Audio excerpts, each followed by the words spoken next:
No, the camera's not on y'all. It's all on me. And I've come up with different topics to have a discussion, right? So today's topic, I went to a couple of barbershops earlier, is it's like a twofold topic, twofold question. Is there a difference between dominance and control as a human being? Yes? What you got? You listening now? You? Yeah. You just okay. There's a difference between dominance and control? Okay. So would you say that, what does it mean to be dominant without money? That's what I do. I come in at 20 minutes and that's it. That's it. And I'm going to come back out. That's it. You say without money. Right.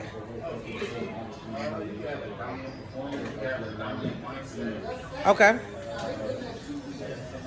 So, and I host question and answers on Friday nights at Gab's house at the TLC house in Atlanta. So this is a topic I brought up last night again, where what does it mean to be dominant without having money? And I'll keep it clean for the kids. But the other piece too, right?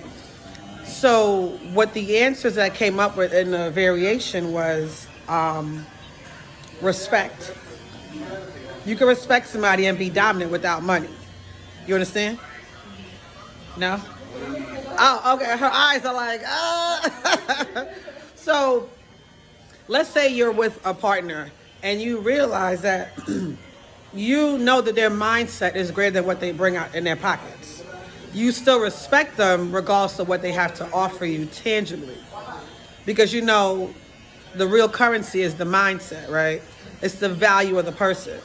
So you're respecting them, yet you're allowing them to still be dominant over their decisions because you know what they're deciding on makes sense. You understand what I'm saying? So basically, you can lead without having to show that you have money. Okay. Y'all, you grab that? Okay. So another example of being dominant without money is happiness. And that's individual, like relationship with yourself, right? So finding that happiness to know that I dominate my happiness. I control my happiness. Regardless of what else is going on around me, I'm the one recognizing that this is what it means to be happy for me. I don't need somebody else telling me what I need to do to be happy. Right? Okay. Anything else that crossed your mind? I'm going to give y'all some. The mindset. That's the dominance. Right, okay.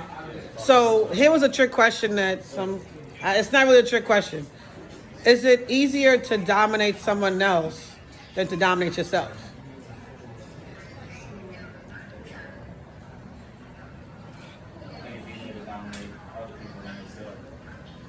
What you think? You just listening? It's easier to dominate somebody else? Is that domination or is that manipulation? Manipulation. Okay. So, is it cool to manipulate? To a certain extent. Because you kind of want to sometimes manipulate means to what? Oh, let's get that out of our... Well, so you're a little triggered. Okay, so trigger warning, people, trigger warning. So, and I've dated, narcissists are... I never used to use that word with them because I realized that they're severely broken individuals. So what they're doing is they're lashing out on the person in front of them as if they're the dragon, like, you're the reason. And I'm like, I was just here to love you. Huh? That's why I use the word. That's why I use the word. There's a whole clinical definition for the word narcissist that you actually have to fit. It's like, so people are using it. So people like that put that adjective to people because they have personal issues with people. But a lot of times when you take personal issues with another individual, because it's some crap you've been in, you barely spend time doing anything for yourself. Because once you figure yourself out, blaming an individual in what form? You don't have time. That is ridiculous. Using that word narcissist so easily without knowing the clinical definition for it and all the things that actually apply to it. A A lot of times it's escape for people that have the inability to deal with their own self. Thank you for sharing. So like I said, I usually use the word severely emotionally broken people because when I do therapy, I don't label because I realize we're human beings at the end of the day. So for me, I like to look at it as what's the root of the issues. So that's where I go. I've never done a label to any of my clients. I've never done, because that's not how we categorize. We're royalty. We're in the concept of knowing who we are, where we came from, how we're going to grow from that. Pardon me, I'm sorry for interrupting. No, you're... Pardon me for interrupting your bill. Oh. So we were saying control. But what was before manipulation? There was something before manipulation I said. It was something about dominance, control. I'm trying to get back to it. Oh, control somebody else. Right. Okay, yes. Thank you. So it's easier, or would you prefer it to dominate somebody else? Or it's just easier to do? It's just easier. I think it's just easier because that self-mastery is the hardest journey. Okay. It's easier To put out master something everything else. around you. Okay. It's harder to master what's inside of you. Right. So let's run with that. Let's say you manipulate the environment around you, right? The people, the things, the places, all of that. You manipulate that. Do you still have happiness? Because you didn't manipulate yourself, you manipulate everything else around you. So have y'all, and I do some movie concepts as well as referrals. Have y'all ever seen Revolver? So Revolver is an older movie where the guy, I think Andre 3000's in that movie. Him and a few others, don't get me to start naming names, I don't even know. I think it's Ray Leone. I don't know. So Ray Leone, let's imagine that he's the main character, right? He's running from this man named Sam because he says Sam keep trying to kill him. Sam keep trying to catch him, keep trying to figure him out, whatever. So fast forward in the movie now, he realizes that he's in the elevator with all the walls are mirrors. And he was like, yo, he's here in the elevator with me. But we all see it, only him. So in reality, Sam ends up being his alter ego. So he's running from himself. So he couldn't manipulate himself enough to complete or to realize that you are who I am who you are, right?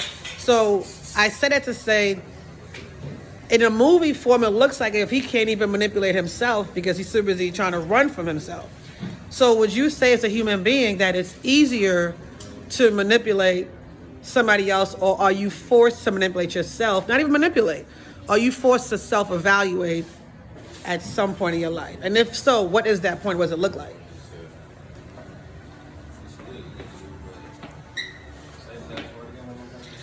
At what point in your life do you find yourself having to introspect and you can't manipulate yourself? So now when you're forced to. Okay. So we can say when you're forced to, or some people have it where they have that pivotal point, because everybody got a pivotal point in their life, right? Most times it happens, it happens at any point in your life. Yet that pivotal point allows you to have to say to yourself, I need to look at me, right? And then looking at yourself, do you dominate yourself, or do you dominate yourself to say, hey, I gotta control me? Do you want to? You want to dominate yourself. Okay. So once you dominate yourself, do you find you need to attract others to dominate after that? Because now you got yourself situated. So now you found yourself, so you don't want to dominate nobody else. Do you want to deal with anybody else? Right. So now you realize all those anomalies were points of view that you had to look back and see for yourself, right? Okay, so let's say, now we fast forward, and thank you for sharing. Let's say we get to the point where we dominate ourselves. Now we got the money. Do we go back to manipulating? Because we realize people don't know themselves, would want to be manipulated.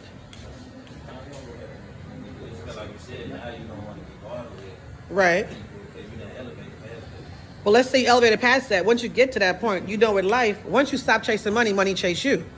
So now the money chasing you is coming to you. Now you got these fake friends. What's up? How you doing? What's going on? What you do about it? Because they're going to be in your cipher because they want to be where the money is. People follow success. They don't follow you. You just got to cut them off. So what if it's family? Have you ever cut off family before? Okay. So you realize that you are uniquely in your own purpose, right? Okay. So do you ask for those that are around you to align with what you got going on? Because now you found yourself. It'll organically. Okay. Good.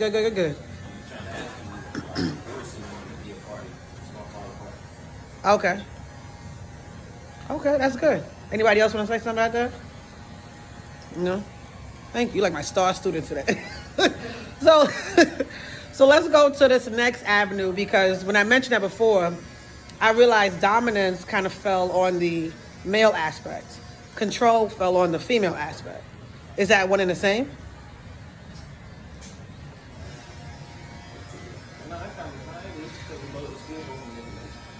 It is. So when I looked at control from the female aspect, mothers control their children, right? Yet is that, to me as a mother, like the last conversation, the last barbershop, they talked about mothers should dominate, or parents should dominate their children. And I said, well, what if domination becomes a form of fear and not respect? How does that play out? Is it still good to control?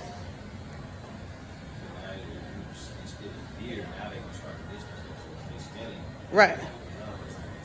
So is fear not in the same line as respect? Is it one and the same, or is it like parallel universes type, whatever? They the same? Give me an example.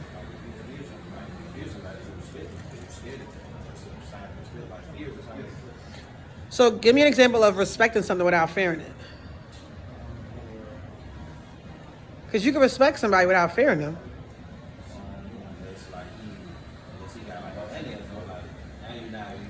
You said Leslie got what? So you respecting his access to his tangible things.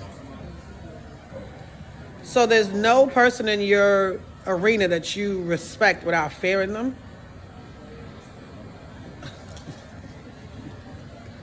Because I know respect is earned, it's not given, right? So you don't respect anyone, but you respect yourself. How do you function with other people? You don't? Okay.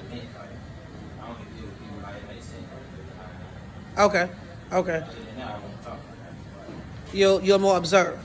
Okay. Was there ever a place in your life where you found yourself wanting respect? Not at all. Okay. Huh? You've always been respected. Okay. But do people fear you? Why would they fear you? Oh. All right, we got to ask somebody else. All right, let's bring it back. Somebody else help a brother out. So, is fear and respect one and the same? No. They could be parallel, right? It's like sometimes they can be synonymous. Okay. It's like sometimes you want to fear the other. Okay. Depends on what lane you're in. It's like somebody I respect, but I don't fear. My mother. You respect her, but you don't fear her. Yeah. Okay. There was a time where it was. What you feared her. It's like we all know that paradigm. Well, depending on this age gap to it. So understand, I'm speaking from my head. Right. There was a time where parenting was a little bit different. You know, and it's like my father was in a deadbeat around. It was like, but at the same time, it was like, it was an area she had to do. So she had to assert herself in a different way. Okay. Yeah, it was. It was like, but after a certain point in time, it wasn't fear anymore, because if it got to a certain point and you had to, I'm not saying that hasn't ever happened, because God knows everybody thought that blah. It was like, but you know that question, but that ain't gonna happen. You don't fear your mom after a while, right? You know what I'm saying? There's a respect. that she naturally garners. Right. As you get older and you turn into a man, you figure out some certain things. You're just kind of like, all right, it's like the things I understand. It's like, okay, no, you get this respect. Right. It's right. Right. Like, I don't fear you. It's like there's a lot of things I may not even agree with. Right. Because she's right. It's like, but you just get this respect because you're my mom. because you're my mom. Okay. So would you say, as a male, you respect your mother differently from like your sisters would? Yes. Yeah. Yes. You would It's say like, that? there's people that are your peers in certain ways. Look, there's like I know that you talking about there's another shit about like respect people towards financial access, this, that, and the other. It's like, look, it's like there are certain amounts of my peers that are on different levels. Right. It's like, as well as, okay, right on. It's like, as well as, I'm on different levels with some people. Right. It's like, some you respect because of their intellect. Right. Some you respect because of their physical power. Okay. It's like, but it doesn't have to do with fear, because if you already touch his hand, there's a level of fear that comes in, right? It's like in my situation, it was like I trained with a couple of people. Mm-hmm. You may not know the capability, but then after you train with them, and it's like you actually you don't fear them anymore. Okay. There's a respect, Right. right? Sometimes one can bother the other. You know, I mean, it depends on how it's played, but there's like 4 different reasons, and it's like there's times where the two can run synonymous, but then there are times where Right. that's all. Okay. Thank you for sharing. Exactly. Because the different perspectives is always good to hear, because everyone's opinion or facts are based off of their experiences, and it's based off of how they see it, their perception of what it looks like. Like, I know we can all live in the same household as children and have totally different experiences of what my mother like. Wait, like when I have a twin sister, and I would tell her, so she's like, "That's not what happened." I'm like, "Yes, it was. You were there too. I was there." Yet it's having to understand that everyone's concept of reality has to make sense to them. Yet it allows, having dialogue like this allows openness to see things from different angles. Right. So it's like it gives us time to digest, to see it, chew it, spit it out, or swallow it. Like, oh, okay, that makes sense. That makes sense. So for me, the logic of dominance, to me, like I have 4 children. I attempt to not dominate, because to me, I don't put fear in them. I teach them self-sustainability. Okay. So let's say like this morning, I was making a joke with them. I was like, if y'all don't clean, y'all don't eat. Because in real life, if you don't take care of what you're going to take care of, you're not going to be able to enjoy basic needs.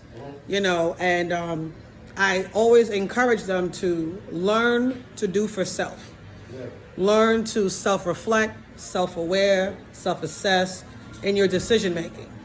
And don't do what would mommy do? What would you do in a situation? Because I need you to make these decisions accountable to yourself. So when it comes to dominance, that to me is a thrown around power word, just like fear is, because it shows you that that's a tactic of that's almost like think of that Adolf Hitler style, like dictatorship. Well, because dominance to me is more of I want to be over you. Fear is you looking down or you looking up at me because I need you to feel because of. And with my parent, I told my mom, and I didn't tell her, most kids, I didn't tell my mom thank you till I was 34. And I was like, thank you for what you did and what you didn't do. It made me a better parent. Yet to understand her reasonings for parenting was detrimental for my love. Because and I have a book coming out in about 2 weeks. It's called Urban Life for Love. It talks about the 5 native languages of love that we learned growing up, right? And it has to identify with, most times our parents raise us out of tradition opposed to out of our choice. Because most parents don't know their children's love language. Because we learned it from our parents. So we're like, well, I'm going to give you what I learned. And our children are like, but you're my child because I'm the one that's raising you, because without a child, you don't become a parent, right? So it's having to understand that when you're in a concept of people and dualities, and most times people say, oh, you're just like your mom. Just like, but that's what I was raised in. What? You said the concept of people and duality, right? Uh-huh. It's like, it's like just asking. It's like you can ask about for general consensus. It's like just like with the paradigm between fear and respect. Mm-hmm. The word domination can exist in more than a few Right. more than a few Arenas. aspects of it. Right. Aspect is like domination. Domination how? Right? Right. It's like now it's like there are females. And if anybody sees you something, please say something so I can stop running my mouth. It's like, I can stop the but camera. there are females that are completely and totally feminine. Mm-hmm. It's like that isn't all strictly built on just catering to your man and doing this, that, and another, but it's strictly totally feminine to a man. And it's like, but in that way, that is their way of dominating a man, and it's not through manipulation. It's through her feminine. It's through her vulnerability. Yeah.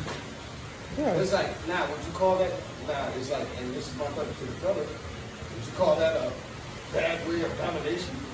I think we all want that domination if you're in that lane. Right. Dominance is not a bad thing. Right. Now, in our situations, when we're in a group of our friends with another, a pecking order has to be developed. Mm-hmm. You have to know who's who, for what, when, why, where, how. Right. So you know who's good for what. Right. Who put in what situation, when, why, and how. And usually with men, man, I hate to be so general. It's like, but usually with men, once you figure it out, and after you figure it out, it starts working. Okay. Because Okay. it's like, hey, look, bro's good for this. No, it's like, hey, look, brother thinker, let bro handle that. Right. It's like, hey, look, bro the muscle. Don't tell him nothing unless Because- he's ready to go down. Okay. It's like, okay, blase blah. Okay, brother billfold, but don't be sweating, bro, about the billfold. Okay. Right? You kind of get it.